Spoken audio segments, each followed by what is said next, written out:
The morning shift always started the same for Keisha Morgan. Before the sun crept too far above the buildings, she'd already be tying her apron, slipping on her well-worn sneakers, and stepping into the scent of strong coffee and frying bacon. Charlie's Diner wasn't a place anyone called fancy, but it was reliable. Vinyl booths, a clunky cash register, and a radio that never quite found the right station. It was the kind of place where the regulars came not for the ambiance but because they knew how their eggs would be cooked and who'd serve them. Keisha had only been working there a few months, but in that short time, she had become something of a mystery to everyone. She was quiet, punctual, and moved like clockwork. Orders came out right. Plates balanced in both hands. Coffee poured just before it got low. But no one really knew her. They noticed things, though. People always noticed. Her arms, for one. Covered in scars. Long, twisting remnants of something violent, something painful. They ran from the inside of her elbows down to her wrists, some barely healed, others looking like they had been there for years. She wore short sleeves regardless of the weather, and despite more than a few comments, she never seemed interested in covering them up. They stared. They whispered. The high school boys who'd come in after football practice made jokes just loud enough to be heard. "She looks like she wrestled a bear or something," one snickered as he slurped a soda. "More like meth lab explosion," the other laughed. Keisha never flinched. She just placed their fries in front of them and walked away. The older women who met for brunch after church weren't much better, though they dressed their words in concern.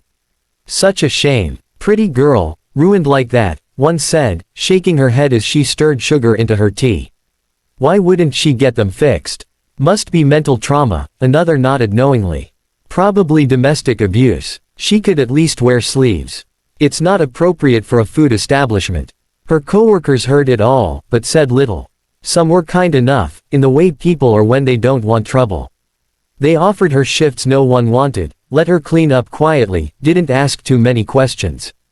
Others kept their distance, suspicious of what they couldn't explain.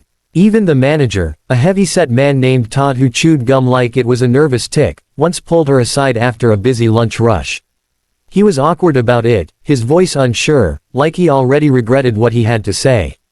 "Listen, Keisha," he began, eyes darting to the scars on her arms.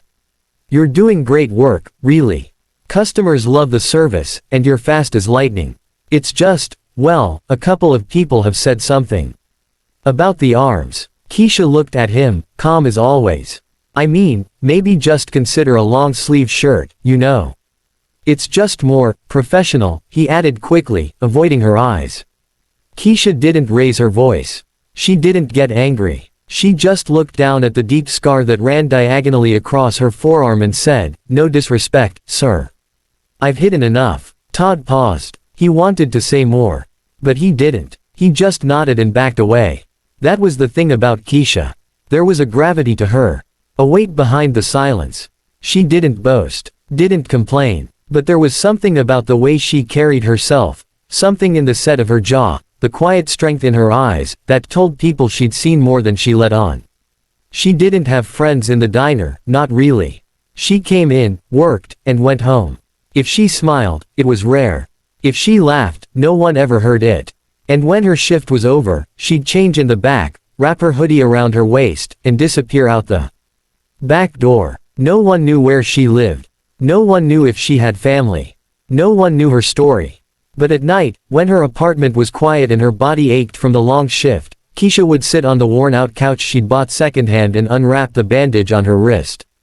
The skin underneath was tough, healed over time but still tender. And right in the center of that scarred patch was the ink she refused to let fade completely. A faded eagle. 2 numbers below it, 17th MEU. The tattoo was old, from a time when she believed she'd wear the uniform forever. When she was stronger, or at least thought she was. Before the explosion. Before the burn. Before the silence. She'd gotten it during her second tour, Fallujah, 2012. The night before a major operation, her squad had gone into the city to drink mocktails and pretend like they weren't heading into hell the next morning. They were all young, reckless, hungry for something noble. One of them had a tattoo gun in his bag. It wasn't fancy, but it was tradition. Keisha went last. She remembered the pain barely registered. The adrenaline, the noise, the heat of the desert, all of it mixed into a blur. She had no idea how much that tiny tattoo would mean later. How it would become her last connection to the people she lost. How it would be the only piece of her old life she allowed to remain visible. Sometimes she touched it, not out of vanity, but because it reminded her she had survived. In the diner, though, none of that mattered. People didn't see a veteran. They saw a waitress, a woman with scars, a question mark, a body someone could whisper about because they didn't know any better. Keisha tried not to take it personally. But some days were harder than others. Like the morning when the health inspector came in and did a double take at her arms. "Is that hygienic?" he asked, too loud, eyes fixed on the marks near her elbow. Todd rushed out of the back like a man chasing a lawsuit. "She wears gloves when prepping. It's all good, man. We're good. You want free pie?" Keisha just turned, walked to the back, and leaned against the metal fridge door, breathing quietly until her heartbeat slowed. There were moments when she questioned why she stayed. Why she kept working in a place that looked at her like she was broken. But she knew why. Because she was rebuilding, piece by piece. And healing required something normal. Something grounded. A routine. The army had taught her to keep moving. So she did. But then came the Thursday that changed everything. It was cloudy when she came in, the air outside smelling like wet pavement and storm clouds. She shook the rain from her coat and clocked in early like always. Same black sneakers. Same dark jeans. Same scars on full display. The diner had its usual buzz. A couple in the corner, the same woman with the pearls at table 3, and the boys at the jukebox laughing over their sodas. She didn't look at them. She went about her shift with the same quiet rhythm. Then the bell above the door jingled, and an old man walked in. Gray hair under a wrinkled cap, his gait slow but steady. He wore an olive green bomber jacket with patches that had faded with time. His face was lined like a map. His eyes looked like they'd seen too much. Keisha noticed him, but only the way a server notices a new table. She walked over, pad in hand. "Coffee?" she asked. "Yes, ma'am. Black. And eggs over hard." "Got it." He didn't say much. Just nodded in thanks. She returned a few minutes later with his plate, placing it gently in front of him. As she turned to refill his cup, he saw it. Just the edge of her sleeve had moved up, exposing the tattoo. Faded, but unmistakable. And he froze. The cup trembled slightly in her hand as she noticed. His stare. "Ma'am," he said softly, his voice low, deliberate. "That's a Marine unit tattoo, ain't it?" She hesitated. The diner's noise faded in her ears, just for a second. "Yes, sir," she replied, her voice quieter than usual. He leaned forward, squinting slightly. 17th MEU. Her heart skipped a beat. No one had said those words to her in years. "Yes, sir," she said again, slower this time. The man sat back, looking at her like he was seeing something sacred. "Thanks for your patience. I now understand you're asking for a new, full 2,000-word version of Part 2, continuing from Part 1 with greater detail and depth, not a repeat or summary. Here is the newly expanded Part 2 of the story, written in a grounded, emotional, and vivid human style. Keisha didn't notice that she was holding her breath until her lungs began to ache. The words hung in the air, his voice still echoing in her ears. Fallujah, 2012. It wasn't a question. It was a statement. A time. A battlefield. A place where blood and sand mixed under the weight of boots and bullets.